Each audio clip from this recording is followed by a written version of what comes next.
chaos. Yeah, you're on. You're on. But it's the Guardian of Chaos. This is the Cheap Heat Productions podcast, and let's go.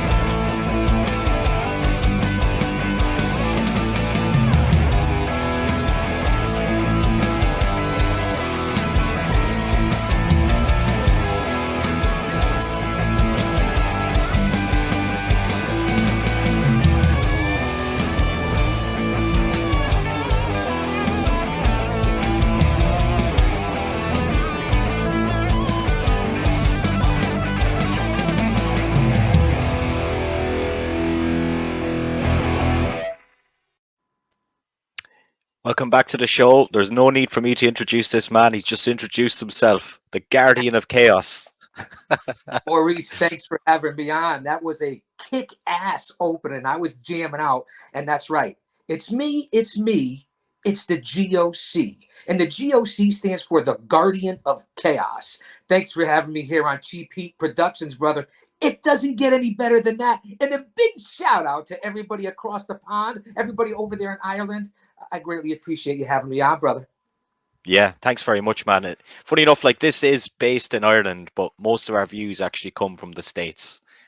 Because of the guests we have on, we'd have a lot of American guests on, particularly in the wrestling field, as you touched on, like Evan Ginsberg and a few writers and different people. Now, next week, I have another former WWE writer on as well, Brian Solomon. So just try to get as many people that are kind of involved in the business, whether it be refereeing, ring announcers, yourself being a former manager.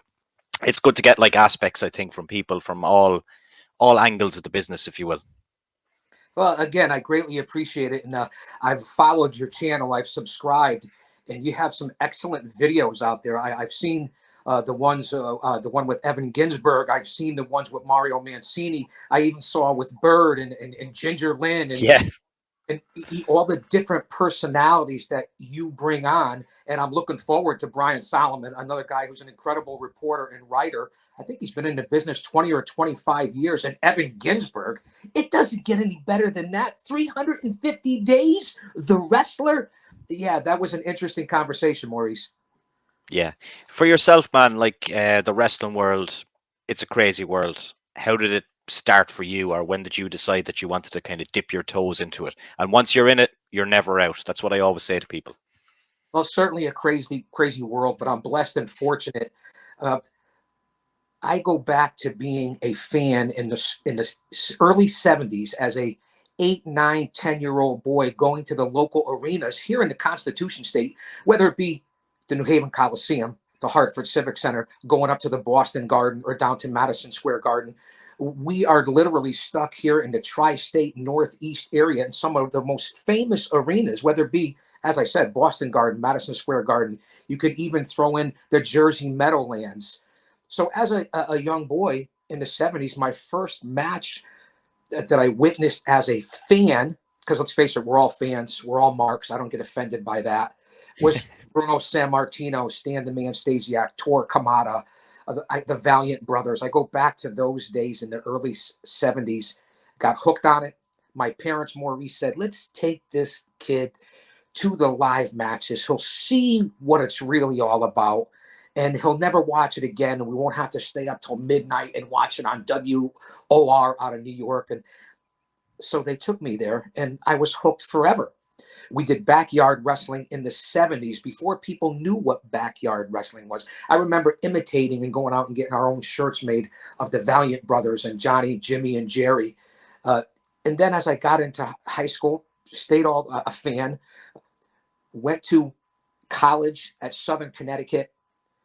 From there at 21 years old, I want to say this is 1984, Maurice, Quest facility, legendary training facility here in this New England tri-state area. You know it. You've heard Mario talk about it, and from Paul Roma and Tony Altamori and David Schultz and Dave Barbie and Mark Thomas and Big Steve Tracy, and the list goes on and on with guys that came through there and even trained there. I went there for a few weeks, thought I was in great shape. Again, I got a little bit late of a start, probably 21, I want to say I was, and ran into Mario, Tony Altamori, and they beat me, Maurice, not like they do now at all. And I'm no disrespect against anyone. They're all great athletes. They all train very, very hard. I respect anybody in any capacity that steps into the ring. They beat me from pillar to post. I basically, after shortchanging on the tuition, walked out of there with my tail between my legs and realized that I was not at that point in great shape. Like I said, played sports, athlete, the whole 9 yards. Just it didn't make it. So I had to walk away, be humble. And from there, it goes on to just a long story. I went on to the Department of Corrections. I served in the prison system for 25 years, but I never lost that dream or that hope. And being a fan, over 5 decades as a mark, a historian, a student of the game, a scout, whatever you want to call it. And then over 3 decades as a professional wrestling manager, where I've managed over 25 WWE Hall of Famers. So in 89, I hooked up with a friend of mine, Lenny, who's now also on law enforcement. 88, 89, traveled down and hooked up with the Samoan SWAT team, Freebird Michael Hayes, Jack Victory, Ron Simmons, Butch Reed, in that era, even before Scott Steiner had signed with WCW. And we got a chance to travel, and the Road Warriors were feuding with the SST at that time. So I was blessed and fortunate to be able to travel around from different states back in that era after not making it at the school. Years later, hooking up, in the early 80s, say 5 years later, and learning the business. I got to sit backstage in the dressing room, the hotels, the restaurants, and listen to the legends from WCW who were young themselves at that, but to hear of the ring psychology. And I remember leaving the Baltimore arena and traveling with the SST, and Michael Hayes was in the vehicle. And, I'm just a fan at that point. I'm still trying to research and haven't broken into the business, leaving the arena and talk about the real heat and kayfabe being alive. And there were a good 50 or 60 fans waiting out of the ramp at the Baltimore arena, throwing water bottles and beer cans because the SST was in there and Michael Hayes. And just to be able to experience that. Now, at that point, I'm in my middle 20s. I don't end up making my managerial debut because I did not want to give up. Wasn't going to leave the Department of Corrections. I had 2 kids at the time. So I had to go with the bread and butter. Thank God that I did that, but never lost that dream.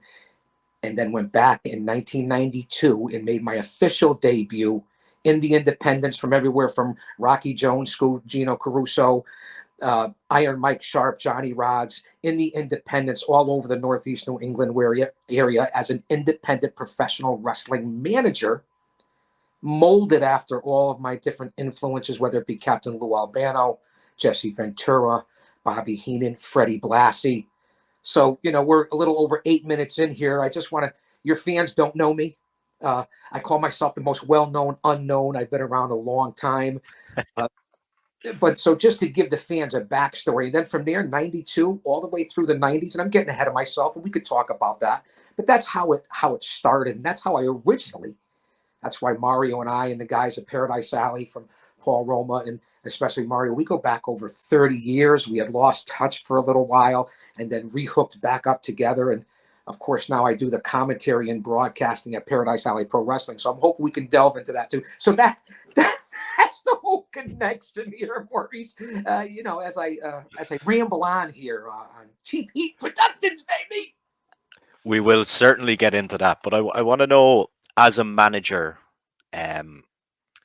in the wrestling business, what is the psychology like of being a manager, and how important is it to the fans, like, to have a manager there that's involved in the product, not just standing there at ringside? Like, was there any kind of characteristics that you brought to the table, or were you given much freedom in managerial roles over the years? I was given by a lot of promoters carte blanche because, Maurice, I brought a lot to the table. I couldn't make it as a worker, but I could still get in there as a big guy. Back then I was 330 pounds, 6 feet tall. Now I'm down to 225, 230. I was in great shape. So I brought that. I wore feathers, the glasses. This has been the gimmick for years. And I was able to get in as a manager because I would take those 1 or 2 or 3 big bumps.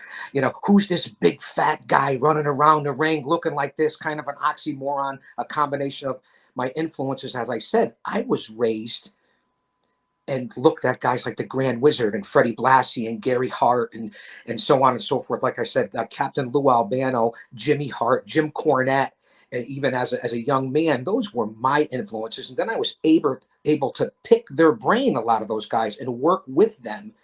So I brought everything to the table, Maurice, when I first started. I set up the ring. I swept the floors. I helped sell, if I had to, concessions. Thank God that didn't last that long. I traveled 2, 3, 4 hours in a hatchback with other independent workers trying to latch on. And sometimes you didn't get on the show. And sometimes they used the workers that I was with, but they didn't have a need for a manager, or you didn't get paid. And it was still almost territorial there in the early 90s. So I sold tickets, I hung up flyers, I did interviews. I'm a guy that does pen to paper. You need a team, you need a village, you need a backbone in a company to spread a show. Each worker should be trying to get their family, friends there. And that's what's lost in today's business of the independent circuit. And I live right now in a hotbed in the New England Northeast tri-state area. On any given month, there's a half dozen to 7 different organizations running in this state. And if you went with the whole area of New York, New Jersey, Vermont, New Hampshire, Massachusetts, Connecticut, Pennsylvania, in any one month, there's 25 shows in this area using guys from AEW and MLW and the NWA. And it's an impact. It really is a hotbed, and the stars that are coming out of this area. So getting back to your original question, so that's why I was valuable to anyone that I worked for, and I was able to have creative freedom. And of course, I have to thank all the workers that agreed to work with me. And then as it went on later, I would develop my own posse of guys that trusted me and knew what I brought to the table. And again, you can compare my work as a manager. A lot of it's up on my social media. Of a cross between, I'd like to think, a little bit of everybody mixed with my own character, which was very over the top, as you could tell. And managers have lost their way. When I had a lot of success in the middle and late 90s, they were transitioning to valets and TNA. At one time, it was just Medusa, Sherry Martel, Miss Elizabeth, Missy Hyatt, Precious, Baby Doll. That was about it. And they had their certain roles. And some of them were great wrestlers too, as Sherry Martel and Medusa, but you didn't have a lot of it. And then you transition to, in the 90s, in the Attitude Era, and your Sonnies, and then the old school traditional manager, a la myself, because that's what I am, was pushed to the side in the business, and only a few people hung around. Bill Alfonso's came around, and your Joel Gertners and people like that, and it's phased out. And now, in 2022, it's basically Paul Heyman. Yeah. You look at the bigger organizations. Thank God AEW has brought back and used the legends in the right way, whether it be Tully Blanchard, Arn Anderson, Jake the Snake, whether they're bringing back Taz, the different guys that they have brought back to give the rub to the younger talent and use them in those roles. I really enjoy that. So that's what I think of. A long-winded answer. This is what I do. I ramble. I go on and on and on. It's what I'm known for. But the manager role should be brought back. And that's where I think my career personally, as it affected me, got lost in the shuffle. And the psychology of a manager is to put yes, you're going to get a little bit of the rub naturally. That's not what you're there for.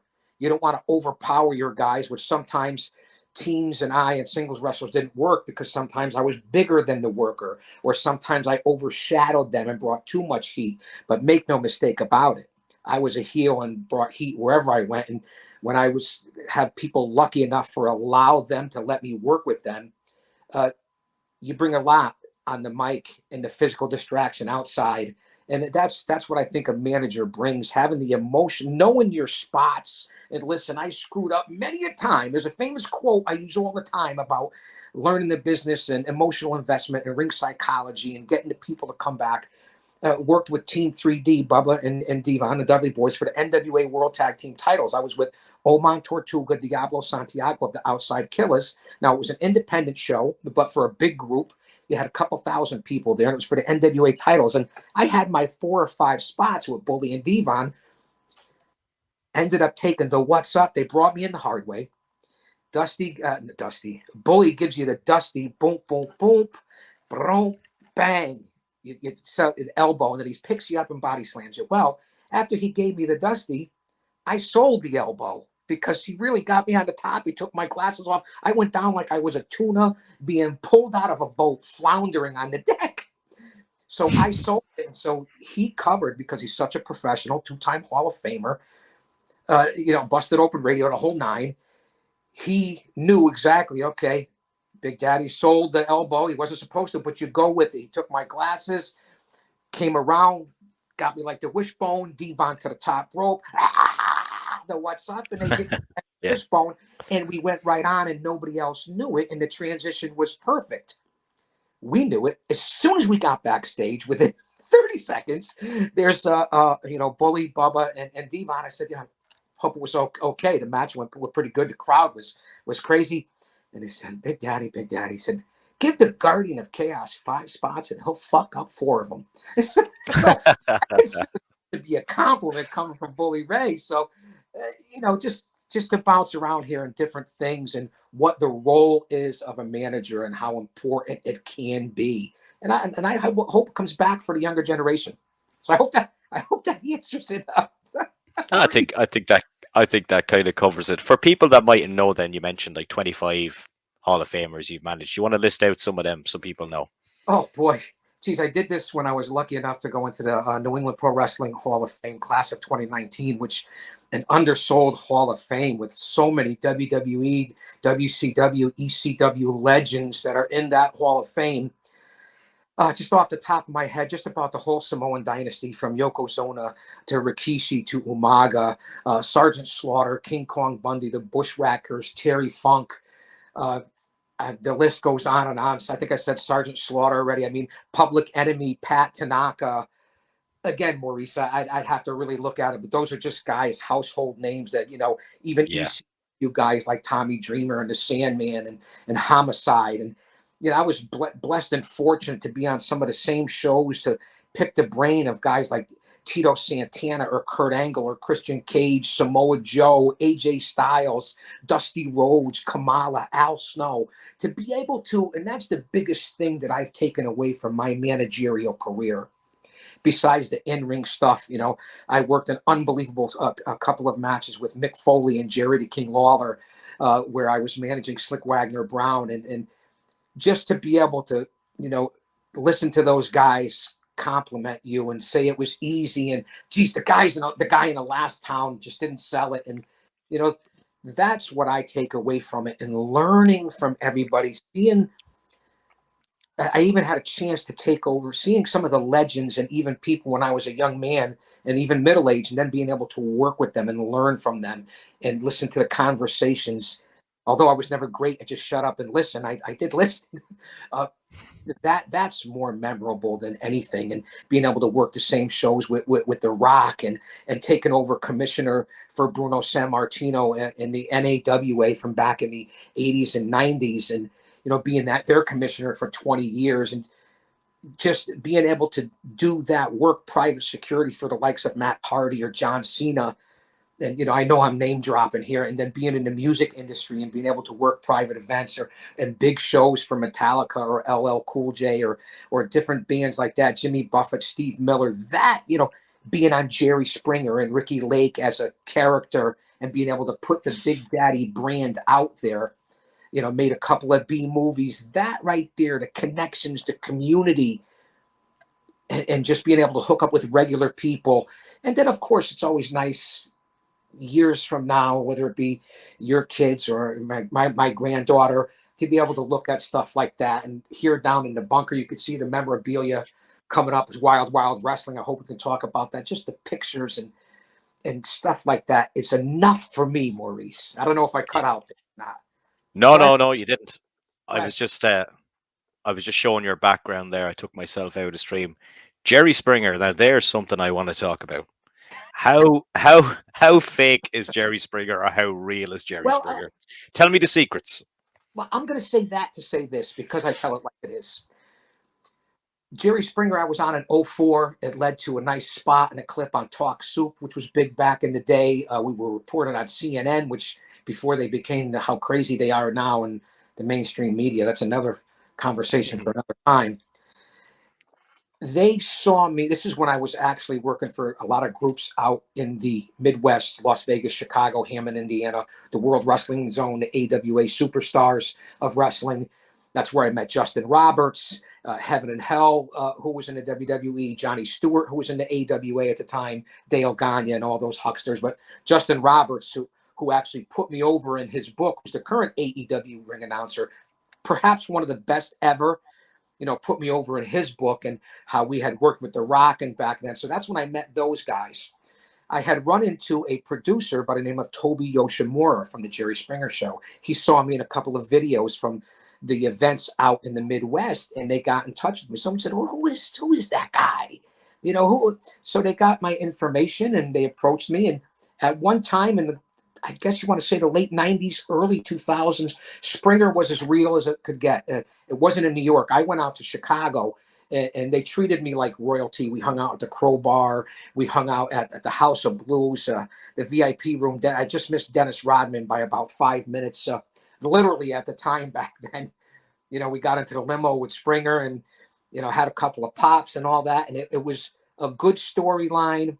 Back then, they had toned it down. They wanted some reality to it as who you were. But with me, because I was lucky enough to be on there with Anthony from the Pit Bulls and Little Genie, Sweet Destiny from WCW, the Iron Sheik was on the same episode. Amazing tape.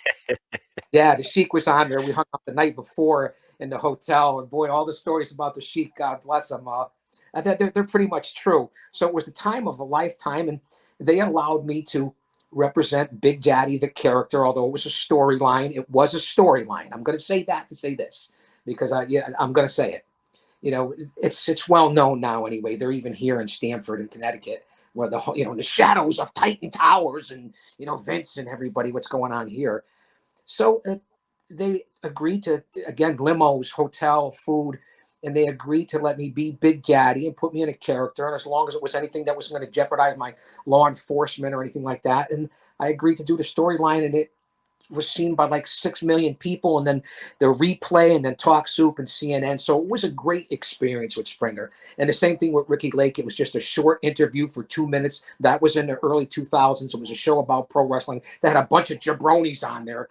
Well, including me, I guess. But so yeah, it was a lot of fun, which led into a movie that was released out to DVD, Six Figures, where I got to play a bouncer in a strip club, which wasn't much of a reach. I had been a bouncer and a doorman besides a corrections officer my whole life from, up and down the East Coast. So that's where it all led into. And then, of course, in the late 80s, as I'm get back to that, was able to work shows with Rod Stewart and, like I said, Jimmy Buffett and Todd Rundgren, and just being able to work the security backstage and bring Slick Rick and Big Daddy Kane and De La Soul and LL back to their dressing rooms. Everybody had lobsters and Heinekens. Those are the things. The Those rock and are roll.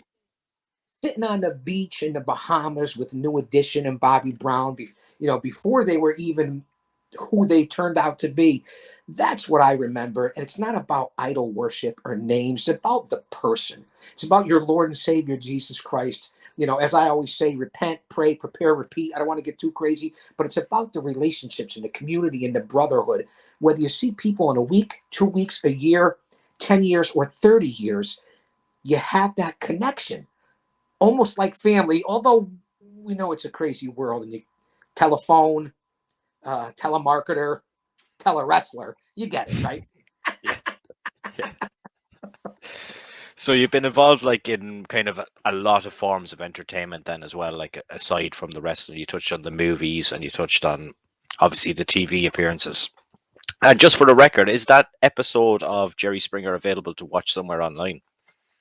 Yeah, you know what? I'm not sure, but if you go to all my social media, I have over 1,000 videos on my YouTube channel. I'm very active on all forums. You'll see everything from pillar to post. I owe a lot of people that have helped me out through the years, and especially, I was out of the business from '07 to like 2015, completely doing nothing, just concentrating on. Ended up retiring from my corrections career, and I went into the board of ed and work in security. And the only thing I've ever done in my life is communicate with people, Maurice, Yeah. whether it be a corrections officer, a bounty hunter, and one of the gentlemen who first got me into the bounty hunting business and sent me on a handful of cases was Dr. D. David Schultz back in the day, and who was here in the Constitution State. So that's what I've done from the time I was an illegal doorman back in the late 70s, early 80s at 17 years old, working the door in all the clubs and to the legendary clubs. And I would leave college on spring break and stuff like that and go work in the clubs. So I've always been a people person, whether it was Jimmy Anvil, Neidhart, Yokozuna, the Samoan dynasty, anyone I ever worked with. You know why, Maurice? It wasn't always because whether it was the compliments from Foley or Lawler or the guys on the independent circuit like my brother John Diamond or Primo Carnera, all the different guys that I've worked with, it was about, you had to have the talent. You had to be able to work. You had to be able to sell. They had to be able to trust you. You didn't act like a mark or a fan or anything like that. You treat them like how you want to be treated. But the most success that I ever had in the business, because I wasn't a full-time worker and had to depend on others to help me and allow me to work, some of the best connections I ever made and some of the best shots I ever got. And I got paid well as a manager, better than a lot of the workers, and was treated lavishly, surprisingly enough, because I was able to communicate. But was in a social setting, whether it be at the bar, the restaurant, the gym, the diner, just sitting around the ring before the show, hanging out after the show.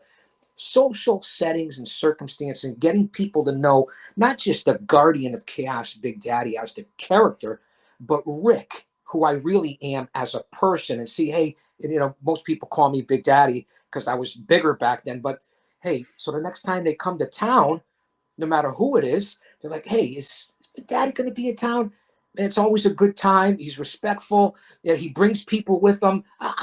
If I'm going to be able to work with somebody to get him in as a manager, let's request him. So a lot of people started requesting me in the late 90s, early 2000s, into the mid 2000s. And I walked away at that point as a manager. But again, you always get pulled back in. And now for the last bunch of years, working with Paradise Alley, and the last live Chaos Corner I had in my own show. And hopefully I'll give out my social media later so you can see the spring video and all the different videos with all the legends and all the young lions and current stars. I lost my train of thought there, but if you go to my YouTube channel, you'll get all those different things. And being able to work with everyone, and to my point of them allowing you, has been the greatest thing that I could ever accomplish. I lost my original point. Yeah, that's fine. We're going to talk about Paradise Alley in a second, but I've got a fan question from a big fan of yours, Mr. Mario Mancini. He wants to know, who was the most influential person you met in the wrestling business? Well, without a doubt, I have to say, back to even before I met Mario, probably 1983, was the Tonga Kid, Little Sam, the Samoans, and being around them in the early 80s. And then, of course, without a doubt, if you go by longevity and who I first met, and then hooked up with him back later in the late 90s, where we worked a big event together. And, and then now, especially for bringing life back into me in the wrestling business, and that would be Mario, would definitely be one of the guys that influenced me. But if you go in the business, it would be Captain Lou Albano, who I had a chance to work with, or the likes of, like I said, Jesse Ventura, Don Morocco, the Road Warriors, the Valiant Brothers.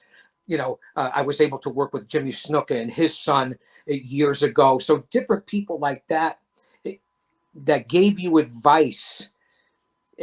They've all had an influence, even a lot of the local independent guys, because it didn't matter if, I never worked in a big arena or anything like that, never signed a contract. I was never a professional wrestler. But being able to work with these guys, again, I keep repeating that point. Those are the guys that influenced me. Being able to talk to Jim Cornette and pick his brain, or Gary Hart, that's priceless, Maurice. And I'm glad Mario's watching, because usually nobody watches the fucking shows. Can I say that? I swear on TP Productions. I mean, you had Ginger Lynn on. I'm sure I could swear. No respect. No disrespect, Ginger. Oh, you can say whatever you want, man. Oh, so I could say that. Oh, excellent. I'm glad Mario's She, watching. yeah, she didn't hold back in what she had to say. It was a good interview. It was a good interview, and I remember being with Ginger back in the '80s. She doesn't remember it, but if you know what I'm saying. I want to keep it there, there, rated PG, in case my family ever comes back and watches this. I got to there keep it. might be there might be another video online we have to find. Listen, Maurice. I always learn to destroy the. Always remember that. That's a good one. That's a good one. Now, this is a big show happening. Well, it's actually happening today. When this video comes out, it will be Wednesday. Wild Wild Wrestling. But I want to know, first of all, I'll get that back up in a second. How did you become involved in this company? And for people that don't know, what's your role there? And talk about the team that you have, because you got a really experienced team of guys there in the business. Well, like I said, I met Mario back in 1984. I met Paul Roma around the same time, but not through wrestling.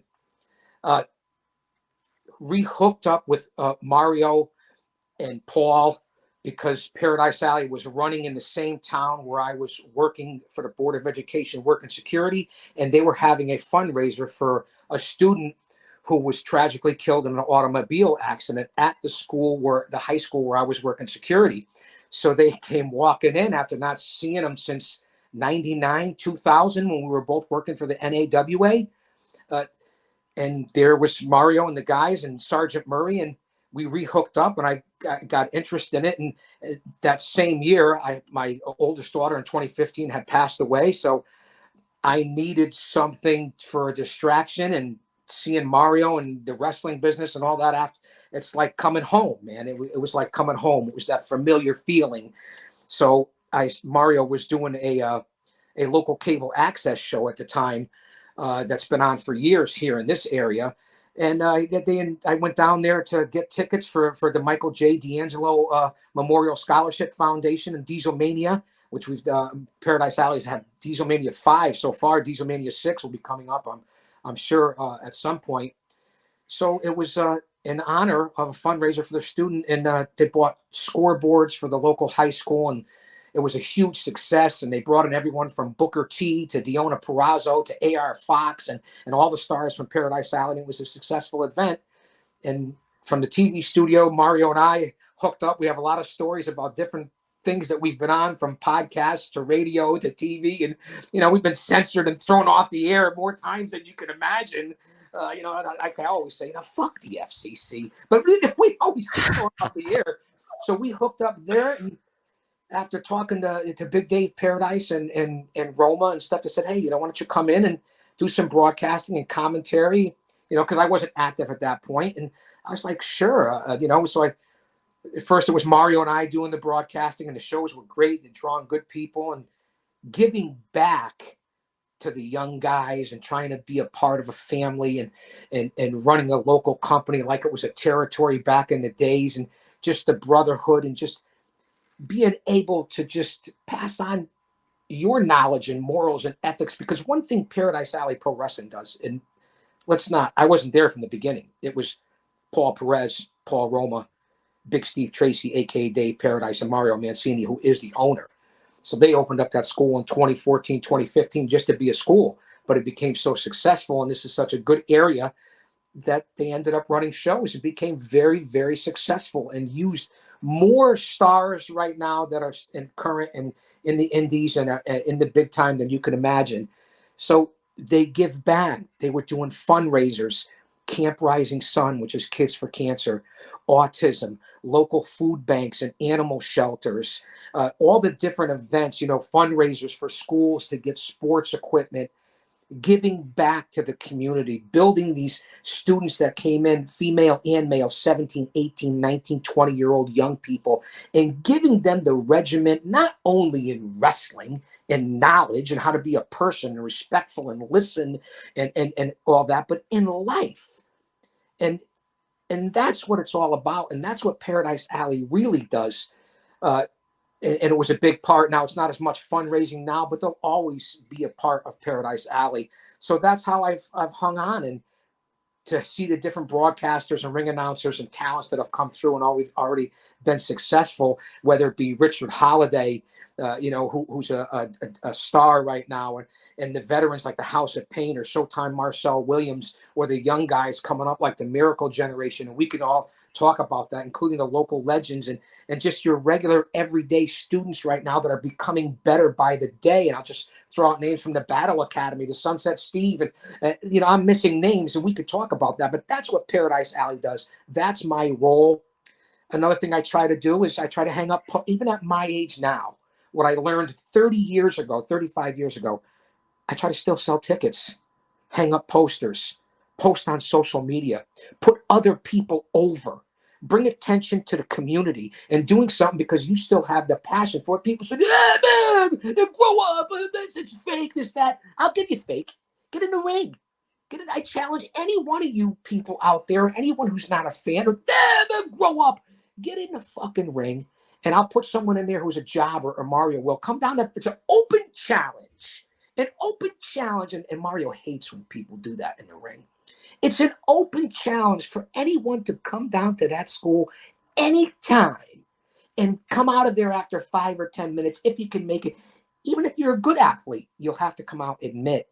It's like being a stunt man. Oh, choreographed, scripted, this, that. So people go over and talk about stuff. But the physical ability and the pounding and the punishment that people take when they're in that ring, there's no off season. But although I get nowadays in AEW and WWE, they wrestle like 5 times a month. When back in the day, you're wrestling 28 times a month.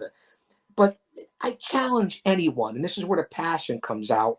And when people say it's fake, I'll give it to you. It's sports. It's entertainment. It's like an opera. It's like a movie. When you go to the movie, when everyone goes to see Top Gun with that Tom Cruise and all that, it's a movie. Although there's subliminal propaganda. That's another story and podcast for another time.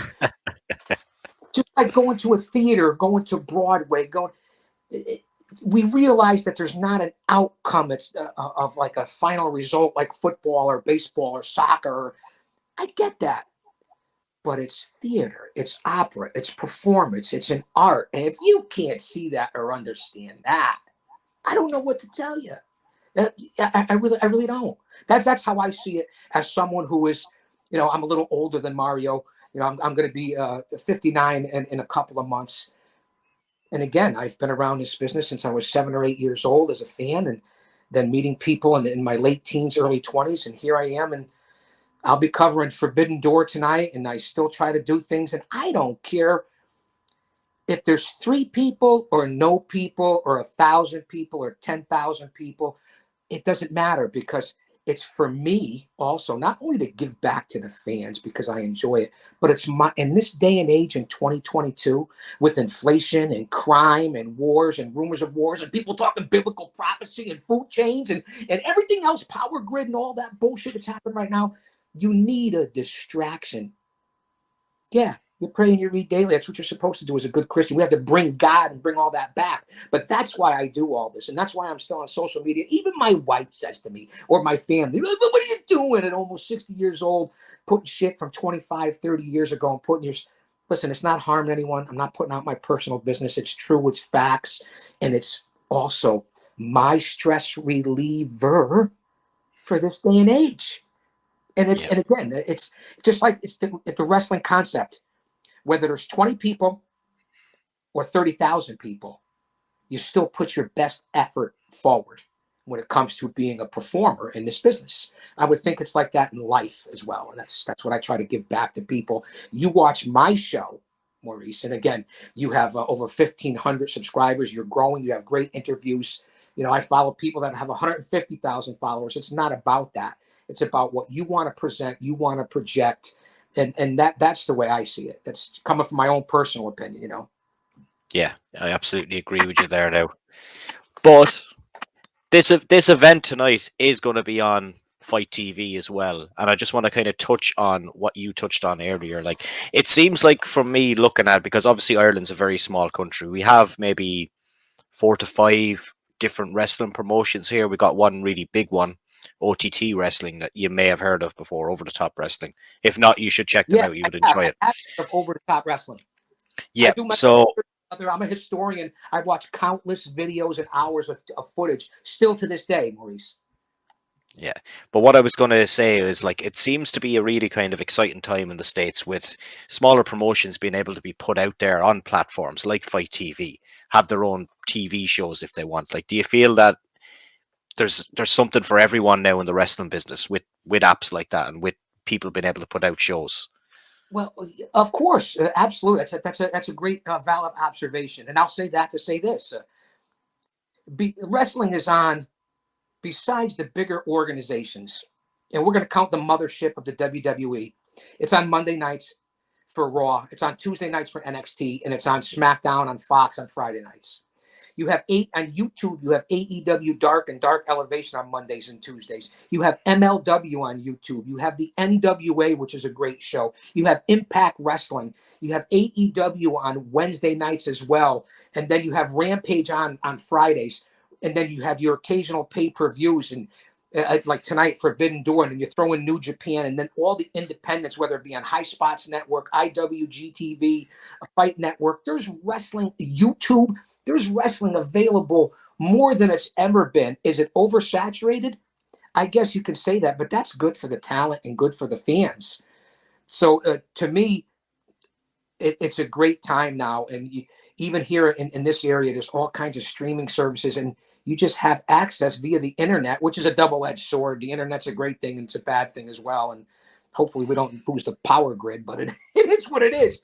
And so, yeah, it's a viable option, and there's so much out there to consume, but you have to be picky. I watch all the big shows just because I want to see what's current, but I also go back to the network and YouTube, and I watch a lot of other things. I do a lot of retro reviews, and you know, the greatest times of pro wrestling, late 70s, early 80s, late 80s, and then I guess, you know, when the Attitude Era came out, more recent, I'm jumping all over here about your question. When the Attitude Era came out in the middle 90s into the later 90s and the ECW and all that, at that point, my friend, I was already in my early 30s, and you know, still was, you know, not super experienced in the business, but was experienced and working a lot of shows myself. So it wasn't like I was influenced like the kids that are in the demographic of 18 to 30 by the Attitude Era. I had already looked at it, although it was great. It was entertainment from the, you know, Stone Cold, DX, all the different things. To me, 70s and 80s were better than the Attitude Era, but I'm from a different generation, but I could still appreciate today. And what we're going to see, you know, tonight for Wild Wild Wrestling and Paradise Alley Pro Wrestling is a combination of stars from the past, the present, and the future. And to your point, a company like Paradise Alley, one of several here in this area, is going to be on Fight TV. I mean, just you know, it's incredible what the fans have at their access, and if you're a company, how you can promote your company and product. And it's almost like the territory days again. And I know I went on and on about that, but again, Maurice, that's what I do, man. It's my MO. Yeah, it's like the territories, I guess, but in a new kind of digital era as well, you know. And I think like maybe back in the day, I might be wrong on this, but there was a lot of kind of opposition with territories and, oh, we're using this wrestler, we don't want you to use this wrestler. Now everybody kind of seems to be singing off the same hymn sheet. You'll see a wrestler here on this show, then you might see him here on this show the next night. Do you find that's easier to deal with companies these days? Well, it can go both ways. I see a lot of companies cooperating. Again, perfect example is AEW tonight and New Japan, and you've seen it with Impact. And the only one who doesn't play that game is the WWE because they don't have to. But even on the independent circuit, a lot of the guys and the stars on the independent circuit and the workers on the independent circuit, they don't just work for one company. Those days of doing that, and even in the territories, although it's not what people make it out to be back in the territory days, if you do your due diligence and do your research, the territories were meant for you can go on to somewhere else and still continue to have a living. And it was much different than it is now, being on the road and just the toll that it took. And you could still go work for other territories. And now I guess you could say it's still the same. It's still the same because a lot of the talent they work for all these other different organizations in the independent, but in the big time, you see it's still not that way. WWE, AEW, unless you get something like what Tony Khan's trying to do. So I guess each era had their own problems with that and who you could work for and who you couldn't work for. I'd have to say I'm hoping I'm answering your question. A lot of the talent in the independent circuits work for multiple companies, because if not, you're not going to get your experience. You're not going to get your exposure. You're not going to work with different people and challenge yourself. You can't stay in the same place. It didn't work that way in the territories either. You know what I mean? Yeah. And you're not going to get your money, which is most important as well, just working in one place all Well, the time. I'm going to say that to say this: the money in the business is not great unless you're in the upper tier. Hey, listen, you have a better chance of making the NBA or the NFL or Major League Baseball than making big money. There's only a handful of guys, or the top guys, that are making the big money. You're really doing a lot of work for your money and the traveling and being on the road, and you're not getting paid like the stars are in these other sports. And I can attest to it on the independents. I was making more back in the 90s as a manager who wasn't a full-time worker than most of the workers are making nowadays. Yeah. It just is what it is. And listen, unless there's money marks out there's a lot of people that overpay some of these independent workers, and there's companies that underpay. So if you're looking to make a living in the independent circuit, you better be prepared to travel all over and come out of your pocket before you ever expect to think that you're going to make a living, because you'll still hold a job unless you get a tryout or a contract. It's not even if you sign a contract. It's a lot of people, even in the bigger organizations, WWE, AEW, you get paid upon appearance, like it used to be back in WCW, NWA's, WWF back then as well. Mm-hmm. So I hope that I think I covered that. I think you did. Just before we wrap up today, and I've really enjoyed the conversation, I just want to know about, you touched on it earlier, your YouTube channel and where people can find you and what you're up to.